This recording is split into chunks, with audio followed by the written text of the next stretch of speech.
Ryan, ano yung tema ng pagsasanay ngayong taon?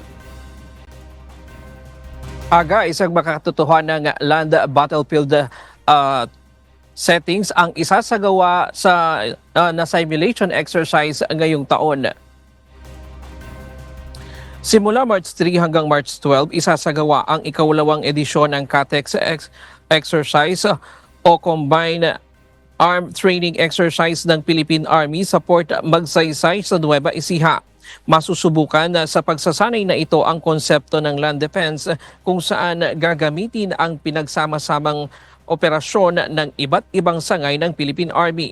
Ayon sa tagapagsalita ng Philippine Army na si Colonel Louis de Maala, ang pagsasanay na ito ay paghahanda na rin ng Army sa mas malaki pang mga pagsasanay gaya ng Salaknib, Balikatan at Pacific Multinational Readiness Center Exportable Exercise kasama naman ang US Army Pacific. At yan muna ang latest mula dito sa Pasay City. Balik sa iyo, Aga. Maraming salamat!